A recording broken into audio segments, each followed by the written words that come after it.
more than blacks are, even in their own hometown. Even in America, here you see it.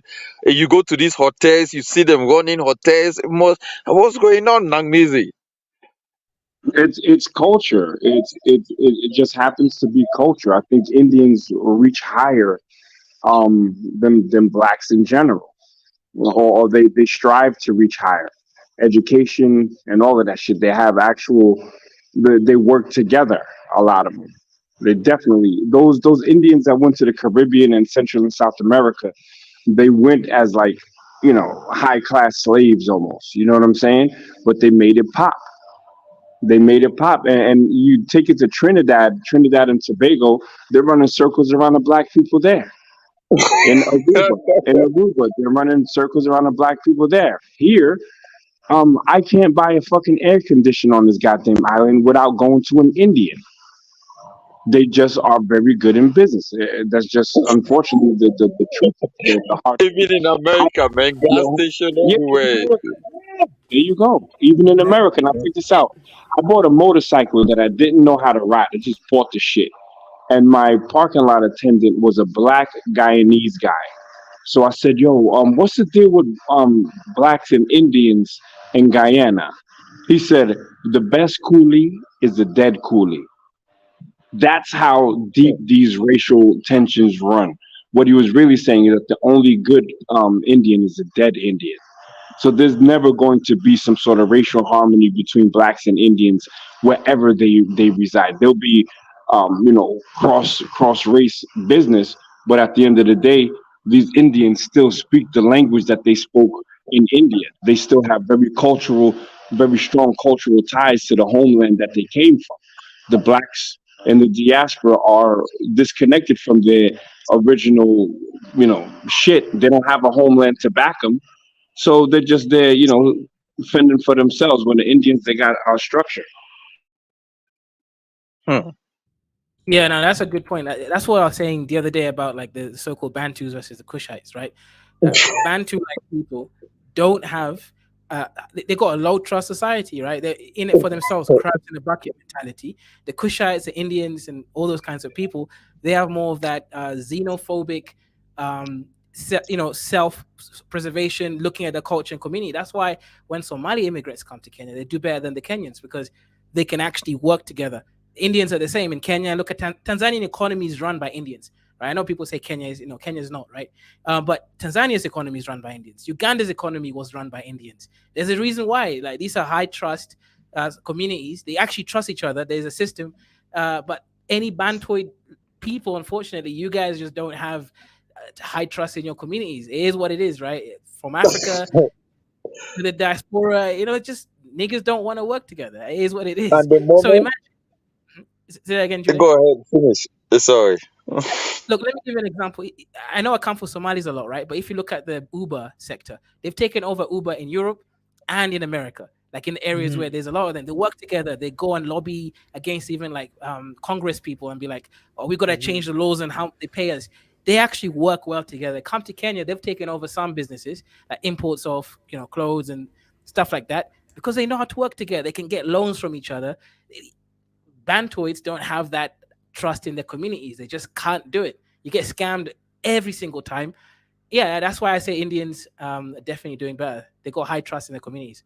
We will never be The able to compete. biggest mistake was when Idi Amin chased out Indians out of Uganda. That combo that economy. If the Indians were in Uganda till today, I mean, they will have changed the whole that country will have been like the Switzerland of Africa.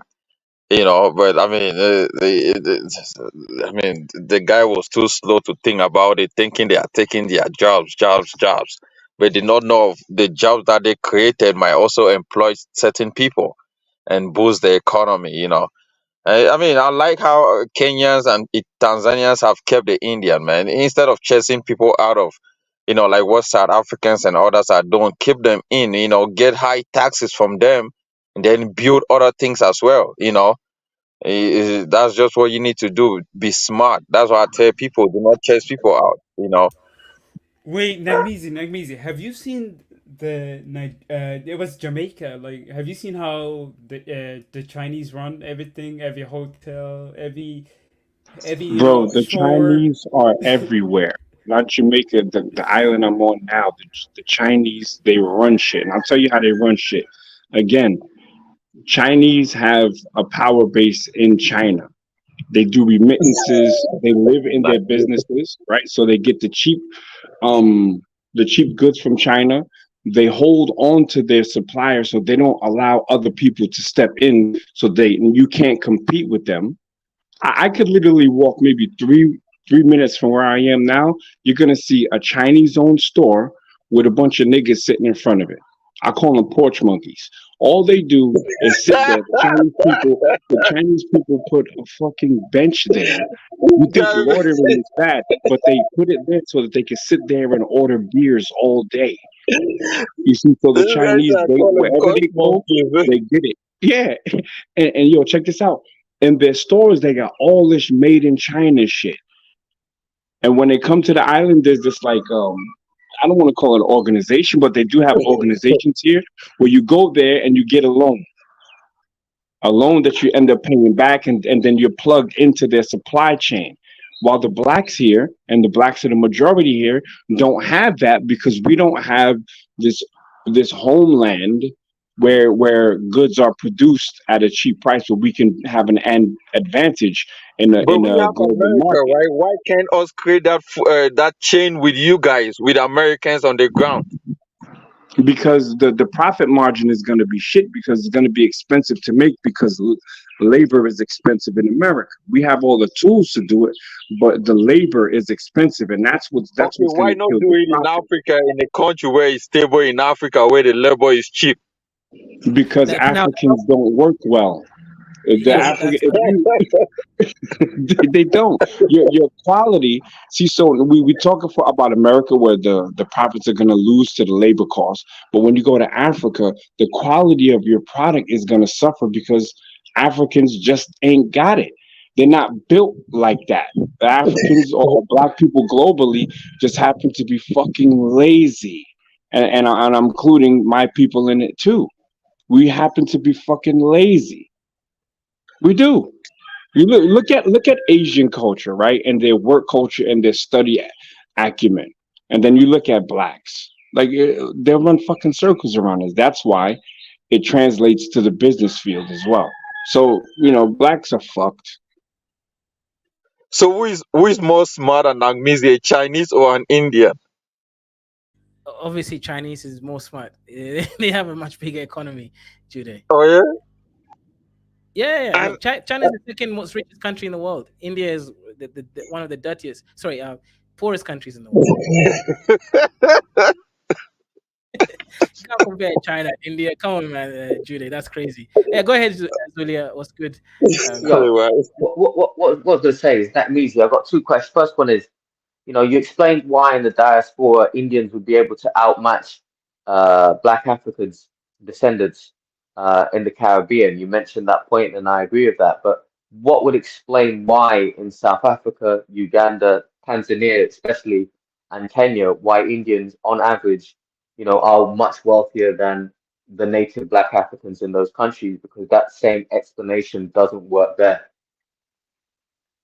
What was the same explanation? I can, without the other explanation, I can just say that work ethic, working together, business acumen is why Indians are running circles around Africans wherever they reside together. it's the same I argument think it's the everywhere. Gupta, family in South Africa, I believe. Why are these Pan Africans only be crying about, oh, the Lebanese, the Indians, the Arabs, they own everything? Yeah, because they fucking work together and they're smarter. My whole house that I furnished, I had to furnish. I bought the furniture from a Syrian. He's from Syria. All the furniture stores on this island are owned by Syrians, right? And they are And all then to get Asian countries. Syria and all these, they are all Asian. exactly, and to get the air conditions, you gotta get it from a fucking Indian. In Aruba, they have this thing called Kaya Grande, which means big street, like grande, but grande. They call the shit Kaya Gandhi because it's all Indians running it, and these Indians have a strong base in in India. Not only that, Indians and Chinese will work together. Oh, In really? Thailand, Indians are not even really considered foreigners; they're considered guests because there's a similar. They have similarity in like the one is not Buddhist, but they're what's that other shit? Hindus or some shit like that. But like Bali Mhm. Yeah. Sanskrit looks like Thai writing. These motherfuckers they share foods that almost so there's a cultural similarity there that doesn't exist with blacks. So I don't really want to make it any Yeah, longer but than that, but you're right. I think, look, generally speaking, like I think us African descended people, we lack follow through, right? Like if something doesn't go wrong, we don't even want to take responsibility. Okay, I messed up. Like I'll owe you this amount. I can't pay it back right now, but I'll work towards. Even that won't happen. Niggas just get scammed, switches his phone off, switches location, and that's that. So we don't even have a high trust society. So we can't even work together. So you start doing a business with some other Africans, something goes wrong, and things go wrong all the time. Nobody wants to take responsibility. Yeah, it just starts into some kind of crazy, oh, he scanned me, or the other one scanned me, and nothing ever moves forward. So I think culture, I don't know, I think it's genetic, man. We don't trust in the future, man. I think You that's the see, biggest issue. you see Africans in America, all what they do is, oh, I want to go to school. I want to be. You don't even see Chinese people rushing over to be nurse in America, and they have one of the biggest population as minorities as well. They have their own domain, business. They have, Namizi, you are right. Africans do not actually have a business mindset like Chinese people. When I was back in North Dakota, right, the biggest Chinese mall was selling African food stuff. I'm talking about African food stuff. That is where you go and buy African food, and it's owned by Chinese. She went to Maryland, studied the market of Africans, came to North Dakota, and was the one that was, selling food to Africans from a Chinese place. I was like, man, I mean, Yeah, but we are Julia, you just so see, excited. Julia, that's their problem. And also, shut up, Zulia. You can go after I just say this. In Kenya, right? The Chinese tried the same thing. I was with Brandon like a couple weeks back. We were talking to someone who sells clothes and things like that in Gikomba, like a market. The Chinese actually tried to get into the Gikomba market, but the locals chased them out. They said, no, this is unfair. They even went to the government and kind of, that's why there's a kind of strict rules in Kenya about you can't be both the supplier and the distributor and also the person selling the clothes at the lowest level. So you guys have to like prevent that stuff. You're not going to come to a Kenyan market, see Chinese selling chicken, for example. You can't. And this is ways we've got West Africa. Chinese are doing everything. They're providing you the chicken, they're selling it, and they're They are distributing even it. giving them They're moving. chieftaincy. They are even giving them Yeah, kings and exactly, which is insane. You're not gonna get that in Kenya, at least. We're not as much cool as you guys think we are. Okay, go ahead, Zulia. Mike is yours. Yeah, so I just want to say something. Now, I was thinking in the car today because I'm not working, I'm on strike. But I was going to say is, how Israel have a land where any Jew can pretty much go there and, a safe space. I was thinking to the point now, like, why is it that all these diasporans or recent African immigrants, there must come a point where people would say, okay, this block of land in Africa will be a place where Africans or Black people from anywhere in the world, if you have the skills, if you're willing to learn the language, we will bring you in so you could help to develop this land as some sort of, safe haven for Black people who get discriminated